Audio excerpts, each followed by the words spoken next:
Tere tulemast Tiiu õhturännakute podcasti, kus on jutuks rahulikud teemad erinevate saatekülalistega. Kes soovib täielikult lõdvestuda ja miks mitte magama jääda, siis teie jaoks on kõige lõpus meditatsioon. Tere tulemast Tiiu õhturännakute podcasti, kus meil on jutuks rahulikud teemad ja neile, kes tahavad täielikult lõdvestuda, on lõpus meditatsioon. Aga külas on meil täna Mari Lakspere, holistiline ilu ekspert ja otse Pariisist, nii et ma võin öelda bonjour Marie. Comment ça va? Très bien, merci beaucoup. Aitäh kutsumast teha. Hästi. Mis uudiseid sa meile Pariisist tood? Toon kevadisi iluudiseid ja just sellisest hästi tervislikust, naturaalsest, holistilisest vaatenurgast. Nii, ja kui me nüüd hakkame seda lahti seletama, mida see tähendab, siis tegu on uut tüüpi iluhooldusega või ma eksin? Ja, tegu on tervikliku lähenemisega inimese tervisele ja ilule, läbi iluga tervisele ja me vaatame siis koos nägu keha, sellepärast et me oleme ju tervik, et me ei saa võtta oma pead eraldi kehast ja peame vaatama neid asju koos. Ja ma ütleks, et ma Eestis ei teagi, et on sellist iluhooldusvormi, et ma lähen kas kosmeetiku juurde ja ta tegeleb mu näoga või lähen siis massaaži ja tegeldakse minu kehaga, aga sina tegeled kõigiga koos.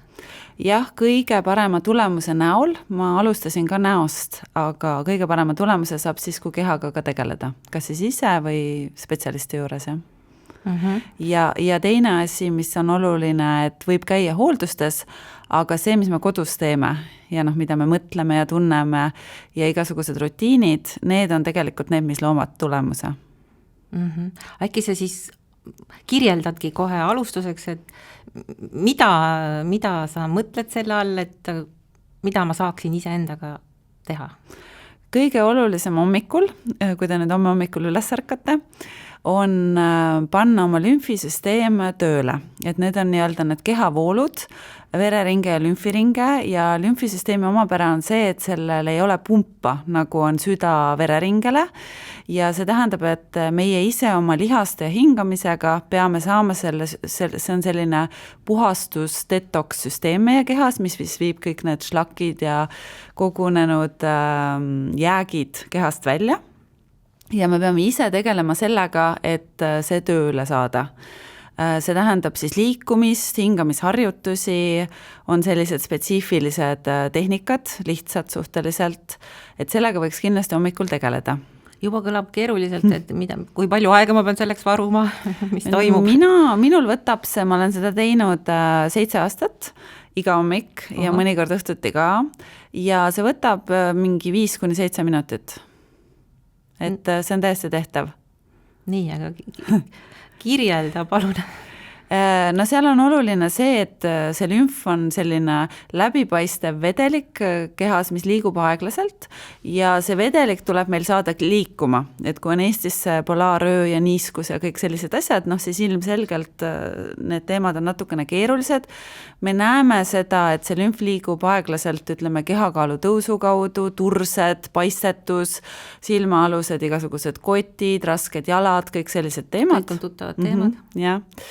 Ja mis siis teha on see, et üks asi on näiteks väristada oma keha, et me saame seda niimoodi teha, et me lihtsalt ise tõstame oma kannad ülesse ja siis niimoodi hakkame nagu väristama oma keha, see on üks väga hea asi. Ühesõnaga ma olen nagu seisan peale ja siis niimoodi kandu. Ja niimoodi kandade kaudu. Kannad käivad maas ka vahepeal või? Jah, kannad käivad maas ka vahepeal. Et annan niisuguse väristamise sisse ja siis oleks hästi hea tegeleda diafragmaga. Et kas teha näiteks hingamisharjutusi, ma võin isegi kohe ühe asja näidata, et üldiselt inimesed hingavad pigem siia ülarinda ja mitte kõhtu. Et esiteks peaks kogu aeg sügavalt hingama, vähemalt teadlikult mingitel hetkedel päevast. Seda me õpetame pärast meditatsioonis kogu aeg. Väga hea. Ja aga hommikul võiks ka kohe selle lümfi pärast panna selle tööle, nii et lihtsalt hingata näiteks 4 sisse ja 4 välja niimoodi, ja siis mina panen käed siia rinna alla, ülemiste roiete peale ja surun siit veel nagu kokku keha. Seda diafragmat nagu masseerin. Tundub küll väga ülesäratav ja värskenda. Ja hästi siuke sügav asi. Ja võib niimoodi vasakule paremale natukene vänderdada ka ja niimoodi panna nagu täiesti oma keha tööle, et kes siis kuidas oskab ja kellele kuidas meeldib, aga kätega saab aidata, et see diafragma asub siin, see on hingamislihas, et selleks ka tööle panna. Ja siis on igasugused igasugused liigeseringid, päkaringid. Et neile, kes nüüd ei vaata videoversiooni, ma kirjeldan, et Mari praegu keerutas kätt randmest. Jah, randmest, või siis näiteks pahkluust jalga keerutada.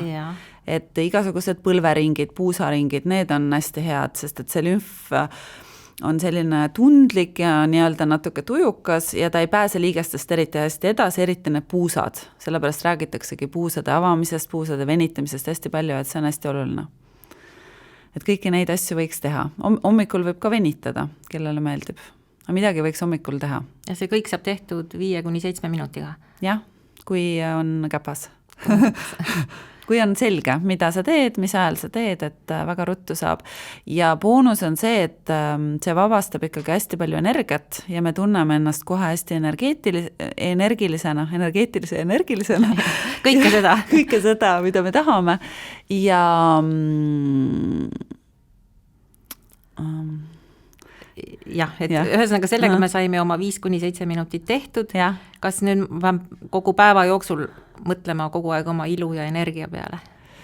No võiks mõelda, üks asi veel, mis on hästi oluline, on siis õige kehahoiak, et mis tegelikult on tänapäeval selle nutikultuuriga täiesti lappesse läinud, kaasa arvatud oma lastel võiks jälgida, kuidas nad istuvad, et selgroog oleks sirge. See tundub nagu hästi lihtne, aga enamus inimesi ikkagi niimoodi ei tee, et lõug võiks olla paralleelne põrandaga. Lõug on paralleelne telefoniga. No just tekib see telefoni lõug ja siis on need topeltlõua probleemid, mida kõik kogu aeg küsivad, et mis ma teen. See on hästi mehaaniline teema, selles mõttes, et seal peab kindlasti kehahoiakut järgima ja siis see topeltlõug tegelikult kaob päris lihtsasti.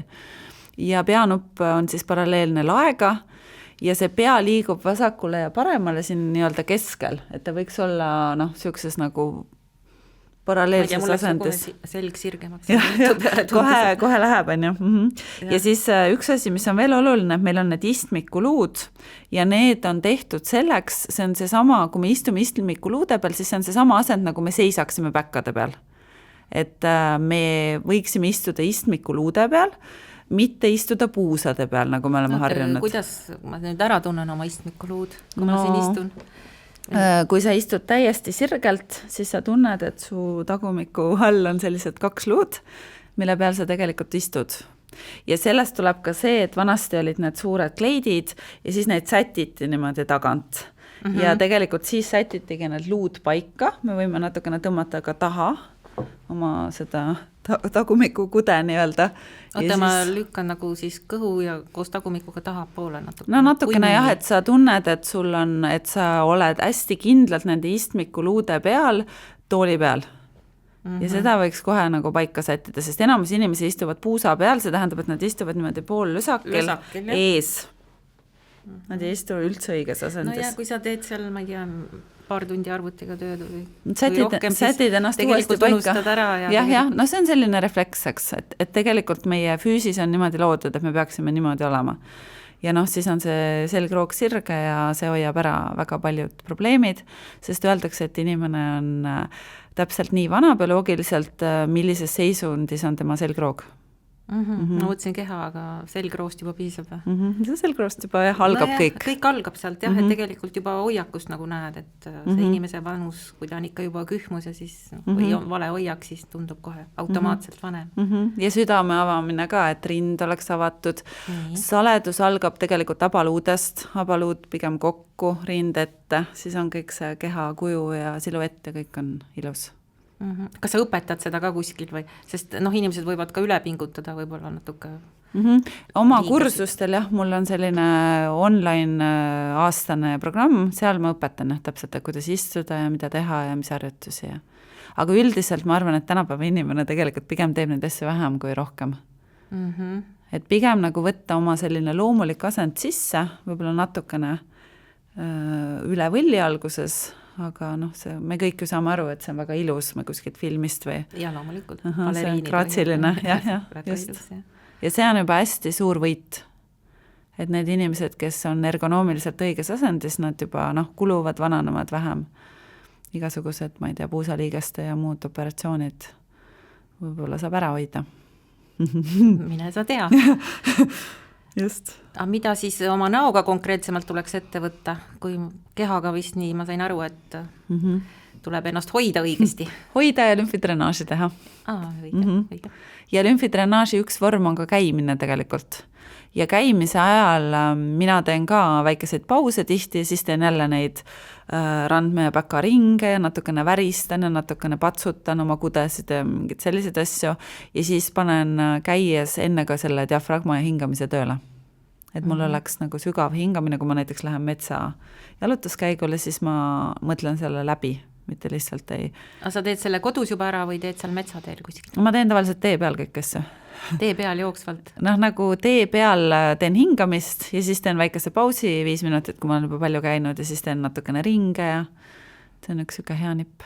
Kus sa seal Pariisis jalutad, kas on seal kohti looduses või tänavatel? Jah, ma tegelikult elan suhteliselt metsa lähedal ja parkides ja ja palju ka sõidan, ütleme välja linnast. Aga pargis saab väga hästi teha. ja nägu, jah. Järgmine küsimus. Aga kas nägu saab ise hooldada või peab kuhugi hooldusse minema?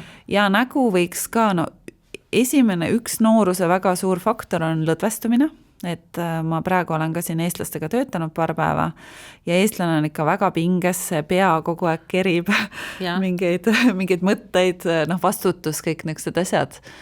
Et esimene asi on lõdvestuda, võib täitsa ette kujutada, et teha päeva jooksul pause ja sa lihtsalt nagu kukud sooja vanni.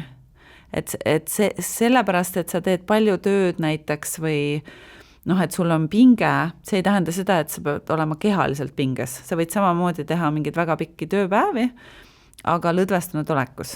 Sa mõtled nüüd otseses mõttes kuuma või vanni õhtul või? Ei, ma mõtlen, et sa lihtsalt ütled endale, et ma nüüd lähen sooja vanni ja sa tunnetad, kuidas su koed, kõik su see keha, kõik lõdvestub ja kaasa arvatud näolihased, mis on nagu see... Aga sa oled sel hetkel ise pikali või ei, lihtsalt istun arvuti taga. Arvuti taga teed sa seda? Jah, lihtsalt nagu annan võtad nagu sellise pausi omale sealt? Annan oma kehale lõdvestustaotluse, võtan pausi 2 minutit. Aga kas sul on mingi järjekord ka, mis järjekorras sa lõdvestad siis algad jalgadest või? Üldiselt mina, ma olen nii palju seda praktiseerinud, et ma enam eriti ei tee kehaosade kaupa, alguses võib teha, kui inimene on väga pinges, aga mina pigem annangi kehale lõdvestustaotluse, see on nagu kõikide asjadega, see läheb sisse, see süsteem. Ja siis ütlen, et kuuma vanni ja lihtsalt lasen kõigel minna. See on hästi elementaarne, aga me ei tee tegelikult seda. Kust inimesed seda õppida saaks, kui nad ei oska seda teha? Ma arvan, et igasugused tõesti meditatsioonid, juba siin on meditatsioon, et tegelikult nad oskavad seda teha läbi oma taotluse. Praegu nad said selle infokillukese ja lihtsalt harjutagu. Võib-olla alguses läheb 5 minutit aega, et lõdvestuda, aga lihtsalt võib-olla alguses on hea pikali minna, kes on väga pinges. Et tegelikult, aga lihtsalt, et see on nagu, see ei ole normaalne, kogu aeg ennast mõnda piitsutada. Ei ole. Aga mida näoga veel saab teha, ilmselt on veel midagi? Näoga, jah, saab ise tegelikult väga palju teha. Võiks vaadata üldse, kuidas me nagu oleme, igapäevaselt, et näiteks kes, inimesed paljud krigistavad hambaid või siis hoiavad suud, need kriipsuud tekivad hästi pinges. Et seda võiks juba nagu naturaalselt lõdvestada, hammaste vahel võiks olla alati umbes 2 millimeetrit, huuled võiksid ka olla mitte väga kokku surutud, aga pigem nagu sellised hästi lõdvalt. Et kellel on hästi palju kortse suu ümber, võib isegi panna näiteks peegli, kui ta kodus sööb üksi ja siis vaadata, et mis ta selle suuga teeb, kui ta sööb, kui on näiteks need vertikaalsed kortsud siin, mis on, ei ole väga siuksed, ütleme, esteetilised. siis tavaliselt siis see inimene selle suuga ja nende huultega vajutab hästi kõvasti igast suunast. Kõik igasugused suuümbruse kortsud, need tekivad sellest, et huultes on liiga palju pinget. Ja silmadega samamoodi, et silmad, tegelikult terve nägu vananedes siis vajub kokku keskele ja silmad samamoodi lähevad selliseks piluks. Nojah, sest juba luu tõmbab natuke vaikselt kokku. Jah, aga tegelikult see ei peaks niimoodi olema. No muidugi ei peaks, ma olen sellega nõus. et seda saab teha. Silmadele näiteks samamoodi võib teha kas hommikul või päeva jooksul, lihtsalt niimoodi pilgutate silmi, hästi nagu lõdvalt pilgutad ja siis avad suureks, lõdvestad, avad suureks, lõdvestad. Ja kes samal ajal kortsutab laupa, sest et need laubakortsutajad on meil ka palju, siis paned käe laubale lõdvalt jälle, avad suureks, lõdvestad, avad suureks, lõdvestad. Ja samamoodi võib lihtsalt niimoodi natukene patsutada seda nägu. See on ka lümfidrenaaž ja siuke mõnus silmaümbrust ja uurte ümber ka. Lihtsalt niimoodi natukene, kellel on hästi pinges nägu, tavaliselt inimestel on hästi pinges nägu. Et nägu on nagu see eesrinne, mis saab esimesena.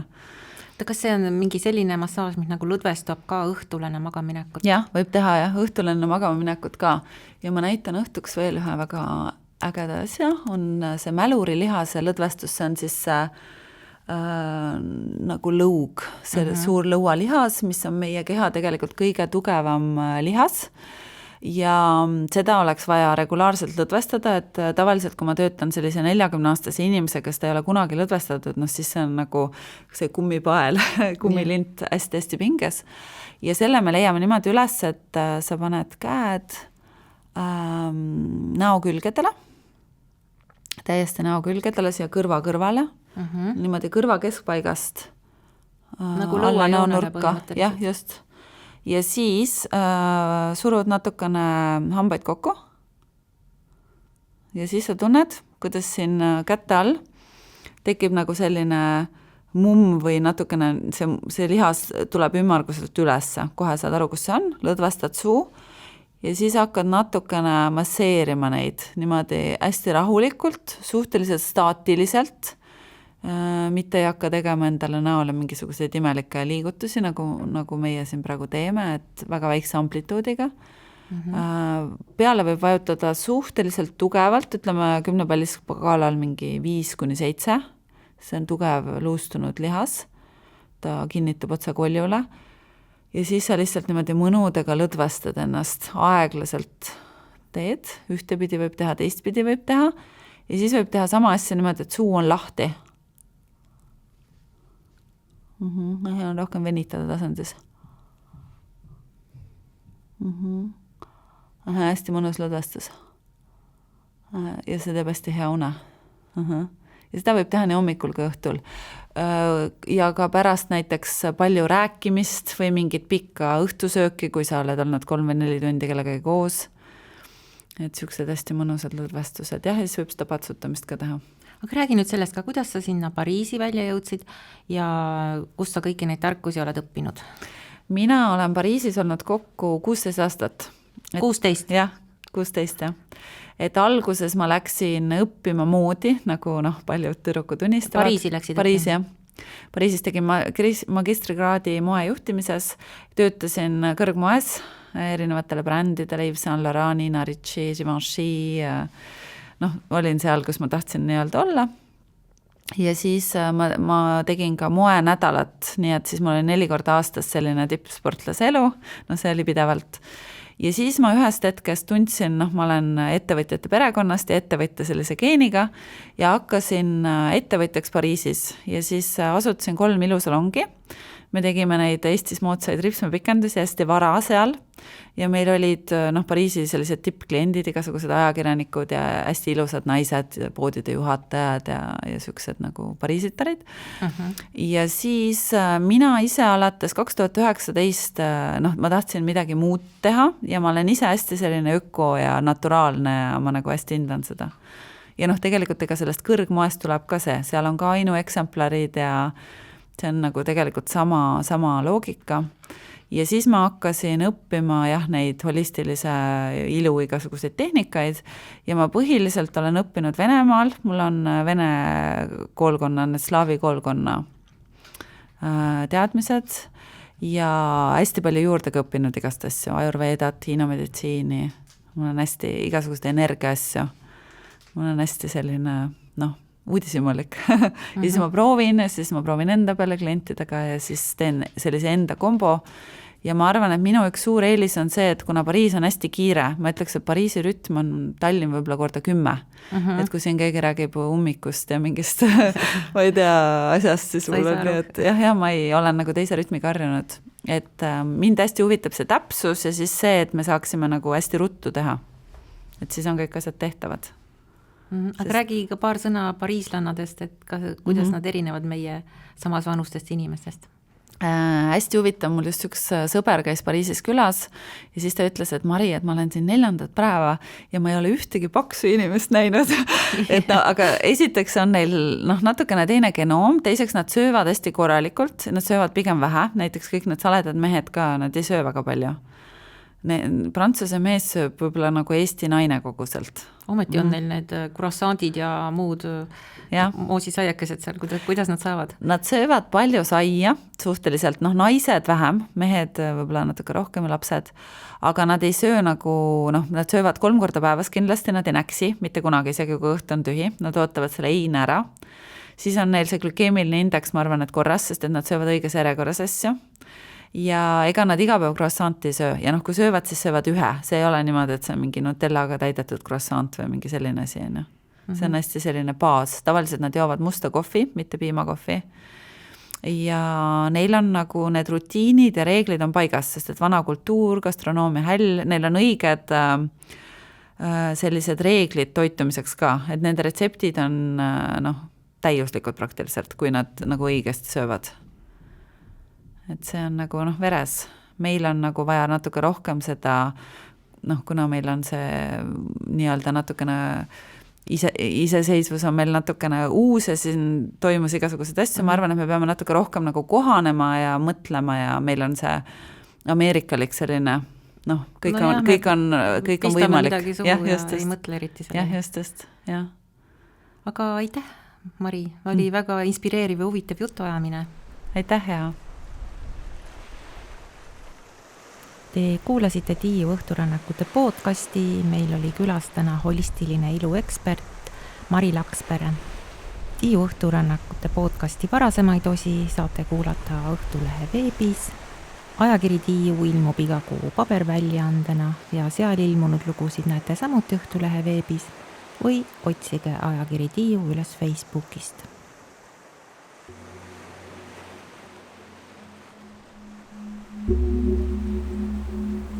Alustame merehinguse meditatsiooniga. Leia endale mugav koht, kas istu või lama. Sule silmad. Hinga sügavalt sisse. Hinga aeglaselt välja.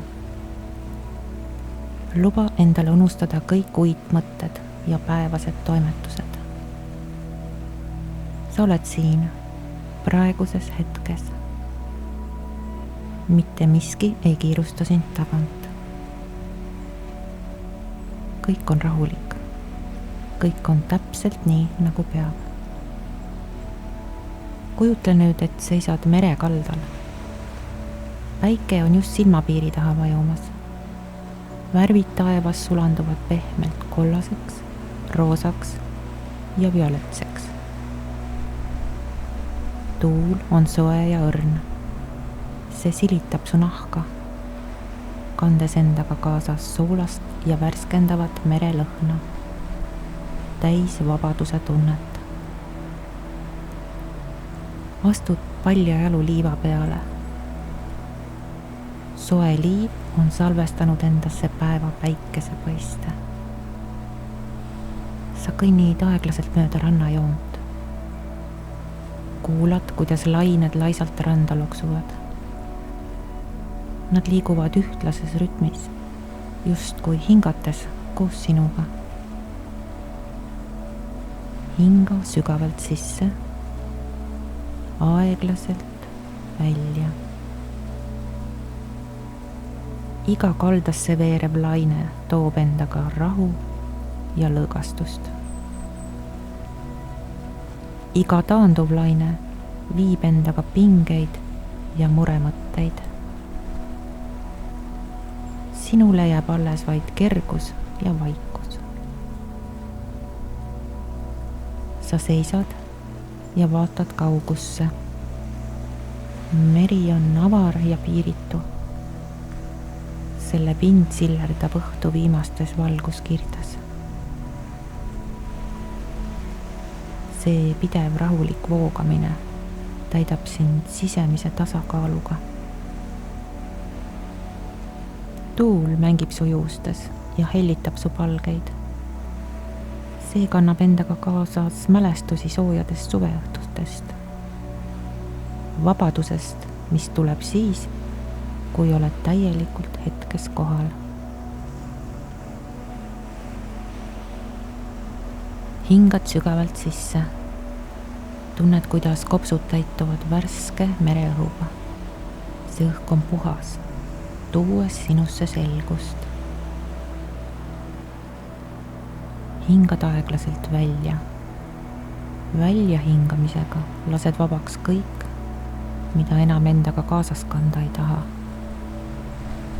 Kõik muremõtted, kõik päevapinged haihtuvad tuulde nagu kauged merevahust lained. Kuula, mida lained sulle räägivad. Selles on midagi iidset, midagi ajatut. Nad sosistavad sulle muinaslugu rahust ja vaikusest. Lainete monotoonne kohin viib sind üha sügavamale lõõgastusse. Tunned, kuidas su keha muutub raskemaks, samas kui meel muutub kergemaks. Sa oled siin, oled täielikult hoitud.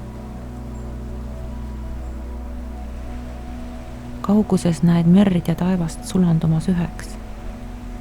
Seal, kuhu kaob silmapiir, on lõputu rahu. Sa hingad veel korra sügavalt sisse ja aeglaselt välja. Sa võid jääda sellesse hetkesse või lasta kujutluspildil hajuda. Sa tead, et see rahulik rand ja lainete loksumine jäävad alatiseks sinuga. Iga kord, kui soovid, saad siia tagasi tulla, et taas kuulata laineid, tunda tuuleõhku, hingata sügavalt ja lasta lahti. Hinga veel korra sügavalt sisse, rahulikult välja. Võid lubada endal täielikult lõdvestuda. Unepehmus voolab su sisse, viies sind sügavasse, rahulikku, uhke seisundisse. Lõõgastavad tund